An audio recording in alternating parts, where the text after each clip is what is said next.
Nichole here, and I'm really excited to share my performance improvement practicum results with you, analyzing my company, Jet Propulsion Laboratory, or known as JPL's retirement process from start, where an employee expresses intent to retire through a notification, to finish, where they depart on their last day worked. So before we get started, I do want to go over what we'll be discussing today, which can be overviewed in the table of contents listed here. And really, to kick off the organization diagnosis, I thought it would be great to get into just some more clarification and background on what JPL does, and So NASA's Jet Propulsion Laboratory is one of NASA's federally funded research and development centers that is managed by Caltech. JPL is most recognized for their work being done in robotic exploration of the solar systems and planets. So you might be familiar with one of our most publicized missions right now that is getting ready to launch, which is Mars 2020, which will seek out habitable conditions on Mars and explore the red planet. And specifically at JPL, we will be assessing a function of the Human Resources Department, and HR is a department at JPL that helps develop and deliver programs and services to help attract, reward, develop, engage, and retain highly skilled, diverse talent. Currently, JPL has about 6,000 employees, and that number does not include the amount of affiliates with us at the company. We have a lot of processes to look at. And what really interested me about analyzing this retirement process specifically is that it's a really manual, extensive process. And I feel like there's a lot of room for improvement. So the reason why I chose this area was I really wanted to take a look at the current process that we have managed by the two teams at JPL, Benefits and People Services, and implement some process improvements so we just have a more streamlined way of doing things and to create a better experience for employees seeking to retire. I feel that offboarding is such a crucial component of an employee's experience, and sometimes we tend to forget that. I mean, we're so focused on onboarding of an employee and giving them the best experience that when we look at offboarding experiences, they tend to be a little cold. And I really wanted to look at this process and just see where can we make our improvements. Approval for this project was given by my current manager, Marie Pizzuzzello. She definitely supported me throughout the entire process to be able to take a look at it and analyze it, and provided me with all the green lights needed. So I'm thankful for that. If we currently look at the process, we have two different perspectives. We have an employee perspective and we have the HR perspective. On the employee side, I've noticed, having been there in the position that I'm in for about a year, we do get a lot of complaints that the retirement process as a whole is confusing and overwhelming for employees, and it's just a ton of information thrown their way, and they're not getting the questions answered fast enough, and they just feel like there's some type of void in the process. And this is just from casual feedback that I've heard from working in the job that I'm in now. I've also noticed that there's a lack of communication and resources involving retirement information. And it's not that it's not available, it's that I think employees have a hard time finding it. And the retirement process from the start of the notification to the last day worked can be a little bit of a lonely and cold experience. There is a need to better the employee experience overall.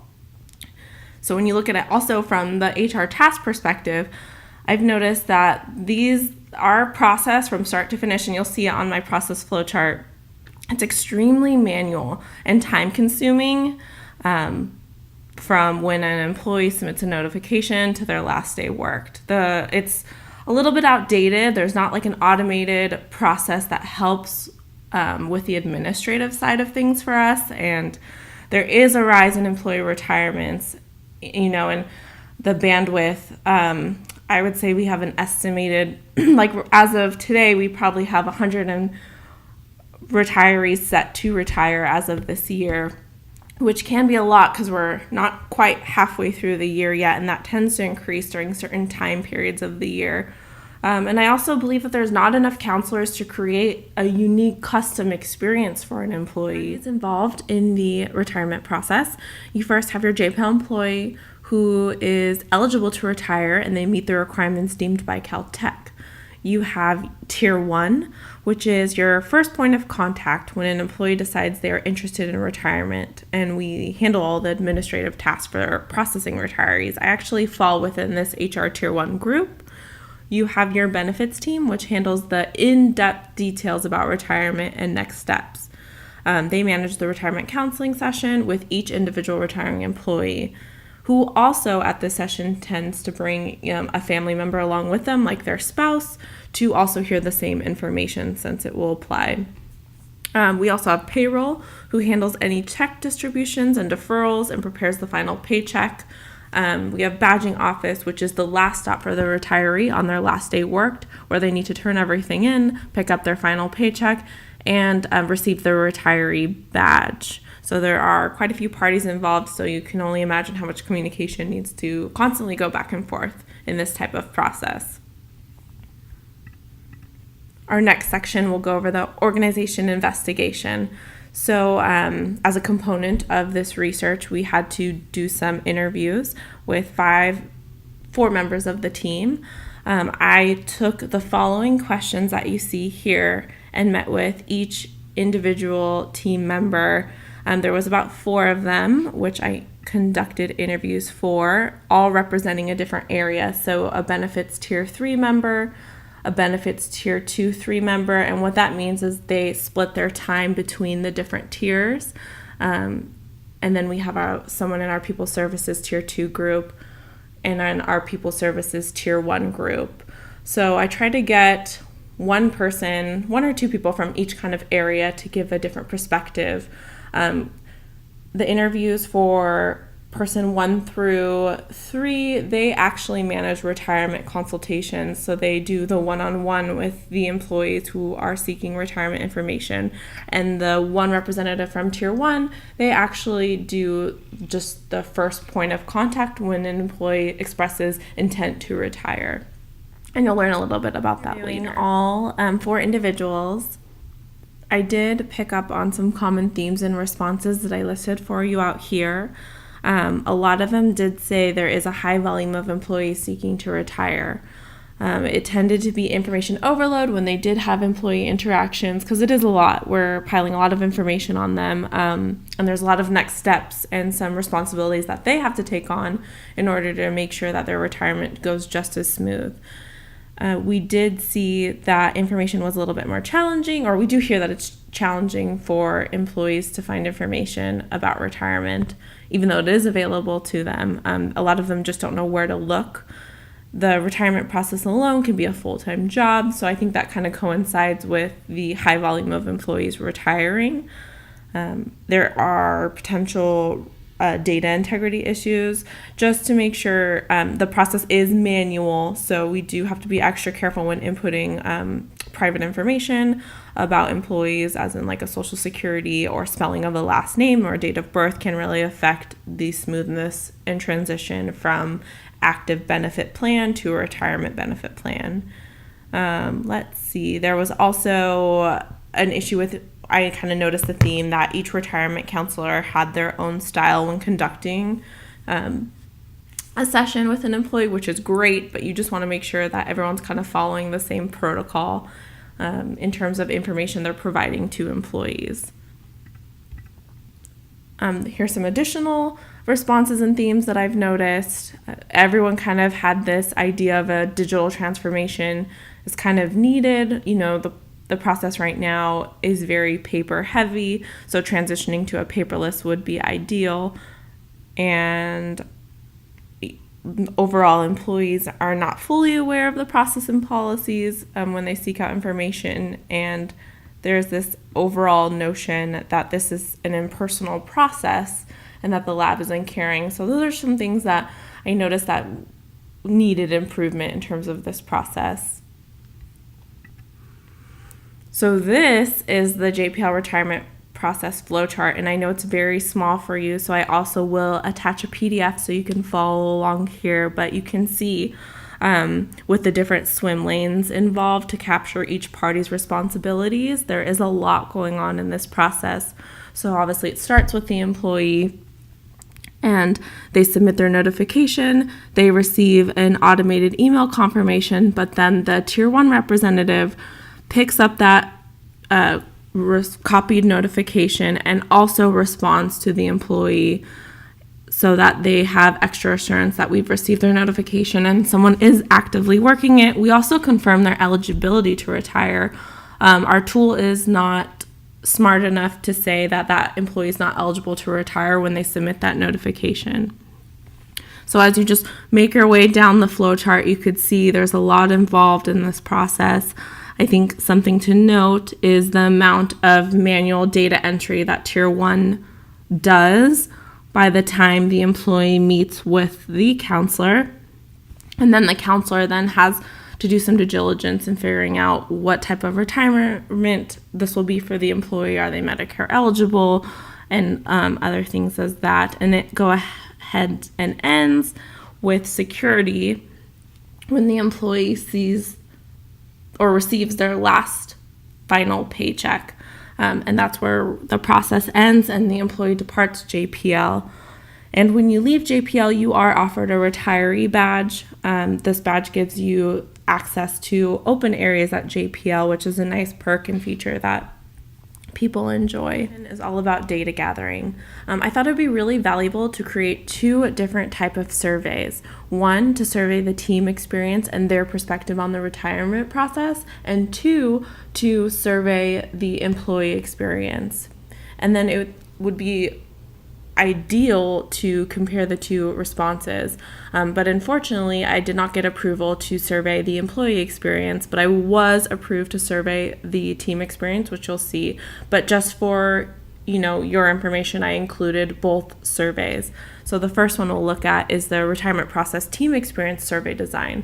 And I sampled 5 members of the retirement process team, including the Tier 1 members and counselors.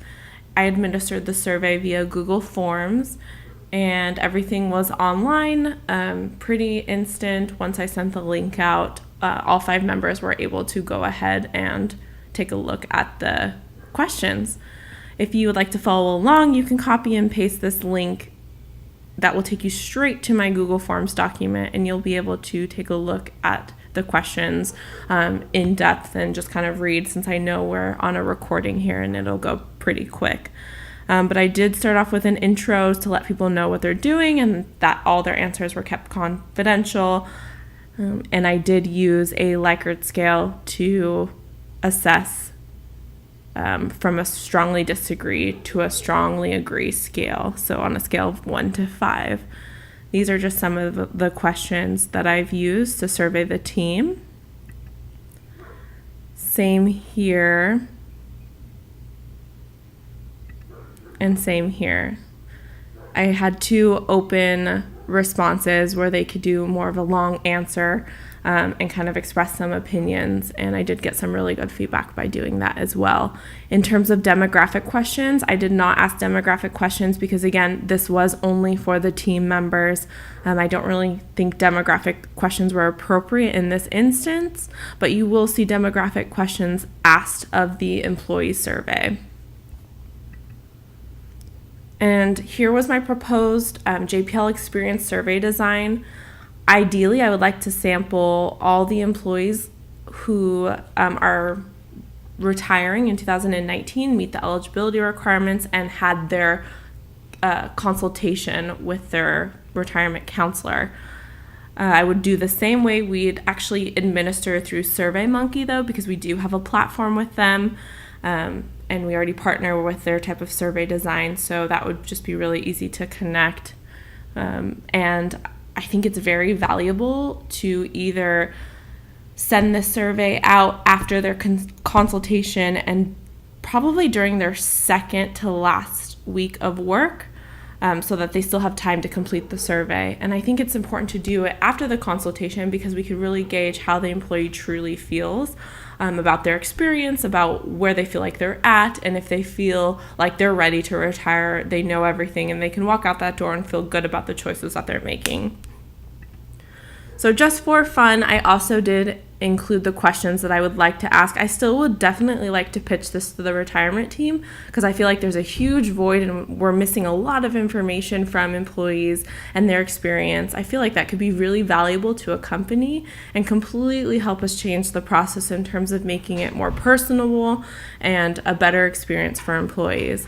So those questions are here. I did do the same Likert scale on a 1 to 5 from strongly disagree to strongly agree. And these kind of focused on your experience, customer service areas, what was valuable to the employee. Those were the questions that I really focused on. And I think it would be good to know some certain demographic questions that I have asked here in terms of their years of service, where they plan to live when they retire. But we have to be kind of limited in the questions that we ask because we do have access to a lot of the information about the individual taking the survey, so that we can also pull demographic information from there as well. And my plan to analyze this data after collection is really kind of graphically present the results through the appropriate charts, analyze any potential trends through the responses that I've received, and observe any relationships between the responses. In an ideal world where I can compare the two surveys, we'd really be able to connect a relationship between the responses, between how the team sees it versus how the employee sees it. But in this case, we will just be looking at how the team sees it. So as I go over the analysis of the data, please keep in mind it is just the team's perspective. I was not able to grab the employee's perspective. Let's get into some preliminary analysis. Getting into the preliminary analysis portion of this presentation, I'm going to walk you through some key questions that really stood out to me from the team's perspective. Overall, the average of this survey was a 3.9, leading on the side of agreement and satisfied based off of a 5-point Likert scale. This reads as overall it was positive, but as we dive down into the numbers, we can see that there are some major areas for improvement. So question 2 was really the question with the highest average, with a mean of 4.6, which involves making sure employees are receiving all pertinent documentation. There is agreement among team members that employees are receiving everything they need in terms of necessary documentation, which is great. This becomes an important strength because in HR, it's our job to ensure that we are providing the employee with the necessary information, answers, and documentation.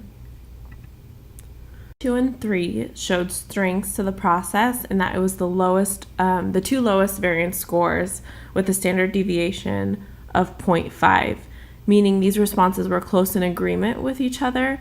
Yet I find question 3 very interesting, and I will also refer to this question on my areas of improvements because I do believe that this question response would be more valuable if we had something to compare it to. But overall, the team really was on the same page for these two questions, which is a strength in the process. When we get into our areas of improvement, the response to this question was overall neutral to agreeable. However, like I said, it would be extremely valuable to be able to have the employee perspective weigh in versus the team perspective on this. So I feel like the first step that the team could take to improve upon is surveying the retirees to get a real good glimpse into be able to compare the relationships between the two with this question.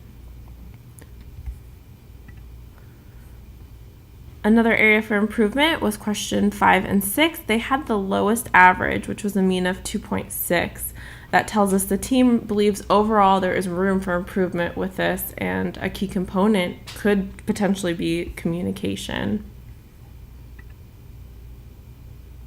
Questions 7 and 9 really showed the largest variance in data from respondents.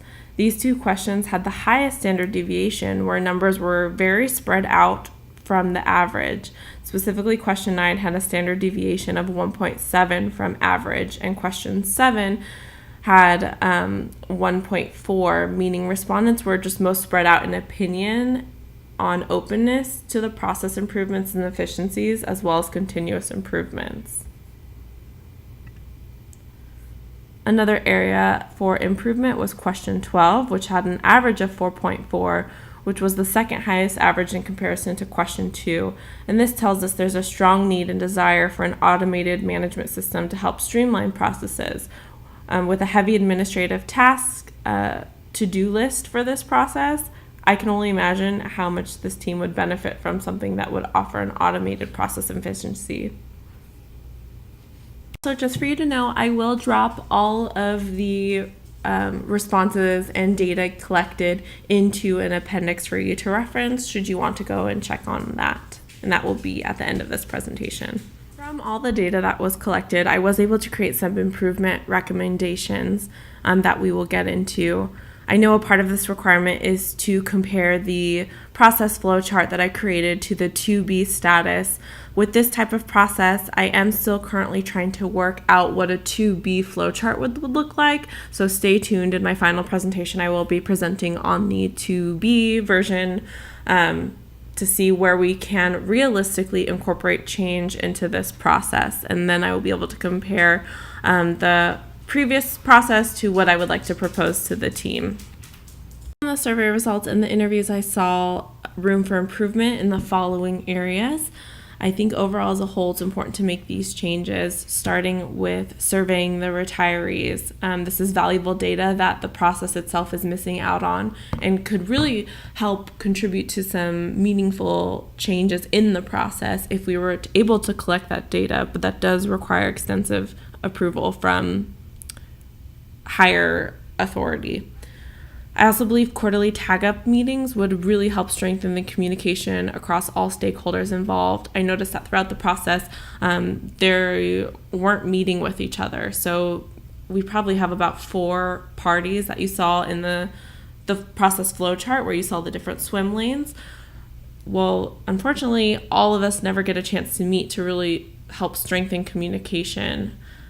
I also believe information sharing is crucial with a process like this. We should be able to conduct sessions so that team members are aware of each other's processes as well as evaluate what areas are missing. So with the counselors, there are different styles and approaches, but if we can all meet and information share in terms of those approaches, we'd be able to better assess where there are voids in each of their processes.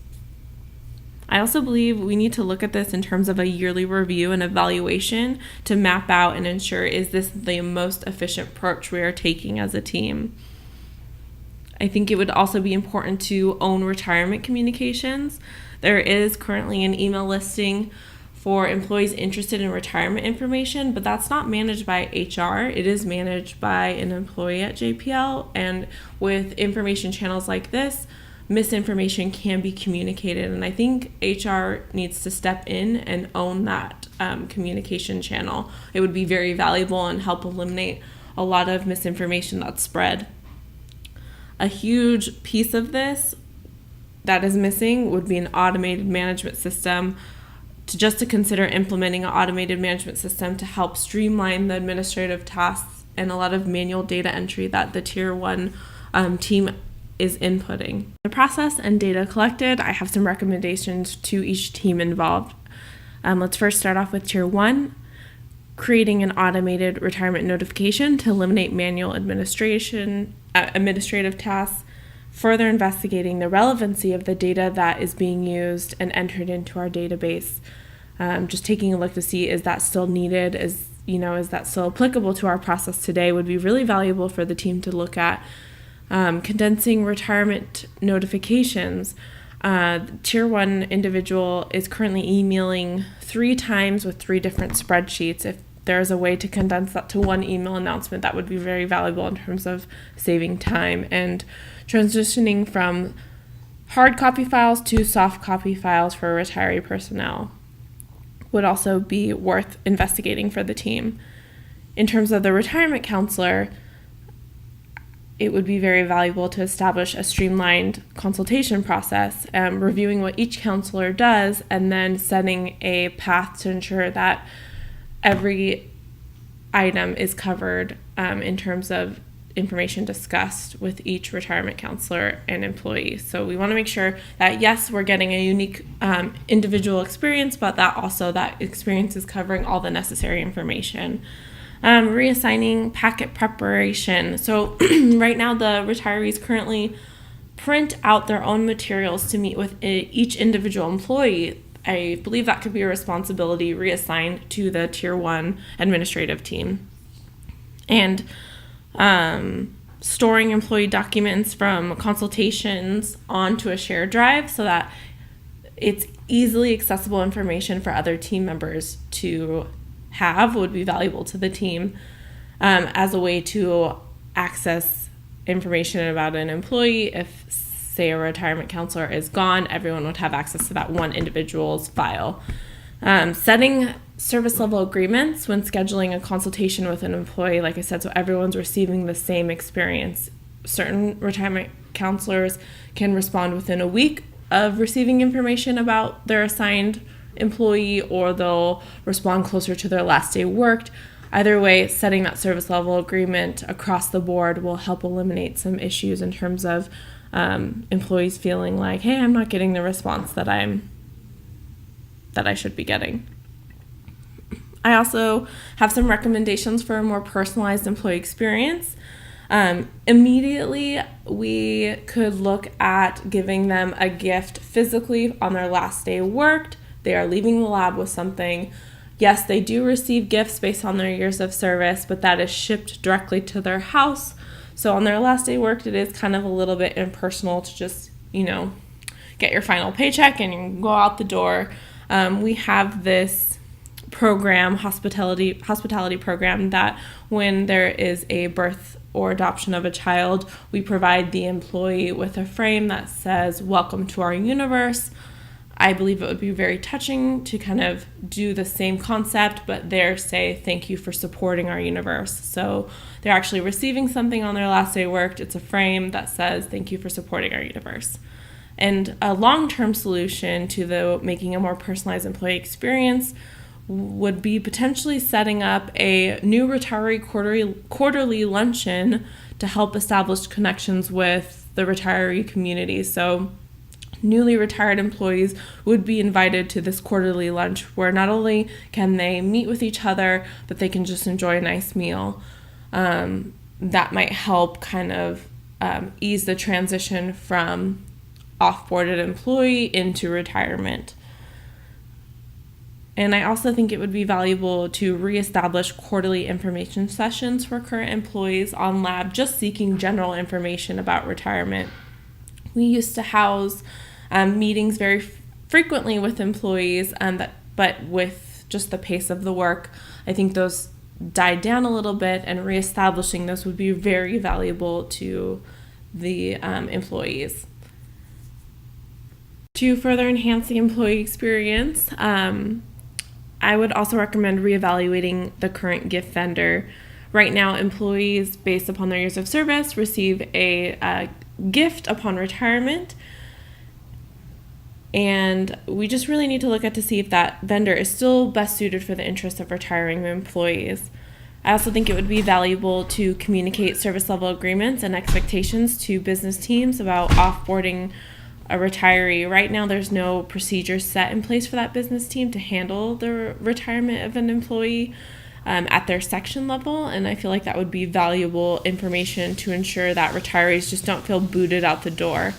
The creation of a retiree offboarding checklist would be very valuable for business administration managers to use for their areas. We just want to make sure we're providing a really good experience for employees retiring. They've put in a lot of years of service, and we just want to make sure that we are meeting, if not exceeding, their expectations in terms of this process as a whole. And I have some references here listed, and also the last few slides, if you're following along with the PDF that I have, there's an appendix with some documents in terms of what their survey response really look like, and you can go ahead and look at those numbers there. This concludes my presentation. Thank you all for listening, and I look forward to hearing your feedback.